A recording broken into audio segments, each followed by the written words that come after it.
Bonjour et bienvenue au troisième jour des assises de journalisme sur le plateau de l'EPJT.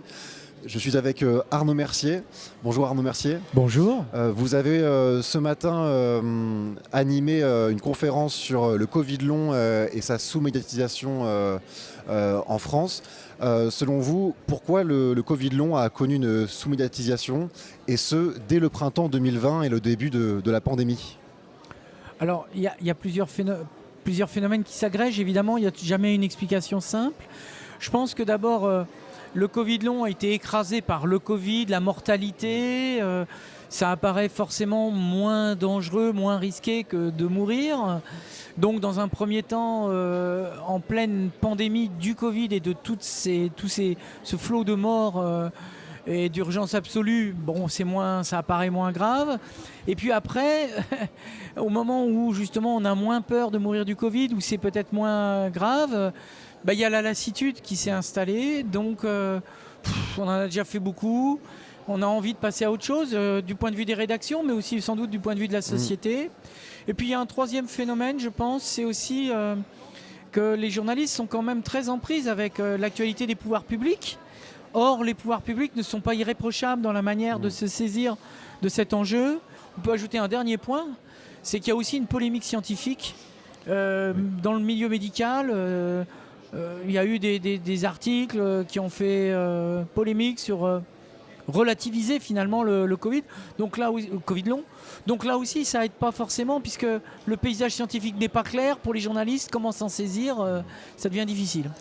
Et une question pour conclure, à l'avenir, quel élément en tout cas pourrait faire que l'on s'interroge, que l'on s'intéresse plutôt davantage au Covid long? Quand je dis on, je parle des journalistes, mais également du public. Déjà, il faut prendre conscience du fait que ça ne concerne pas 3 personnes. Ce n'est pas 2 pelés et 3 tondus qui sont là. Les estimations sont très difficiles à faire, mais ça va de 15 à 30% des gens qui ont eu un Covid qui ont probablement des formes de symptômes persistants.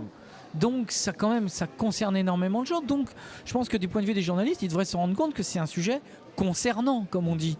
Et puis je pense qu'il y a tellement de drames, d'errances, qu'il y a le moyen de rendre ce sujet extrêmement humain, de faire en sorte que ça ne soit pas juste une sorte de compte rendu de débats scientifiques et médicaux, mais de rentrer par l'humain, de rentrer par des vies brisées. D'ailleurs, L'Équipe, par exemple, qui est un journal dont on ne s'attend pas à ce qu'il fasse beaucoup d'articles sur le Covid long, en a fait pas mal, parce qu'il y a des carrières d'athlètes qui sont brisées dans l'œuf, avec des gens qui n'avaient aucune comorbidité, dont on ne peut pas dire qu'ils étaient chétifs au départ, puisqu'au contraire, et ils arrêtent leur carrière de lutteurs, d'haltérophiles, de footballeurs. Donc vous voyez, il y a moyen de trouver des angles pour intéresser les gens autour des drames personnels que cela engendre, et d'où la nécessité de prendre en charge leurs problèmes. Et vous parliez également, la question était aussi en lien avec la France, car on a vu ce matin dans la conférence qu'il y a des pays où ce sujet est plus médiatisé. Vous avez des exemples, par exemple, de quel pays et pour quelles raisons également le Covid long est plus représenté dans les médias? Alors, on a le cas en Grande-Bretagne et aux États-Unis. Sans doute parce que d'ailleurs il y a eu plus de Covid et donc plus de Covid long, donc je dirais c'est presque une loi de masse, quoi.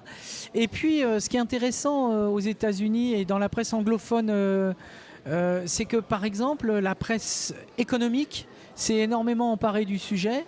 The Economist, le Financial Times, Forbes, ils font des articles sur le Covid long parce qu'ils s'inquiètent de l'impact sur le marché du travail.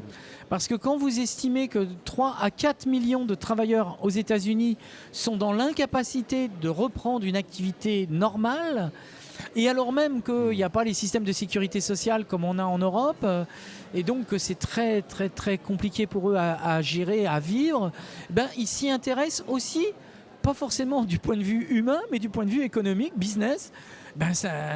Des jeunes dans des startups qui ne peuvent plus. Ça dit quelque chose de l'impact économique et pas seulement émotionnel, personnel. Donc je pense que c'est une des façons aussi de s'intéresser au sujet, ce qui prouve que ce sujet a de multiples facettes, a de multiples entrées, et qu'il n'y a aucune raison de penser qu'un média ne peut pas s'emparer de la question du Covid long. Arnaud Mercier, merci pour ce bilan autour de la question du Covid long. Je vous remercie. On était sur le plateau de l'EPJT au 3e jour des Assises du journalisme de Tours.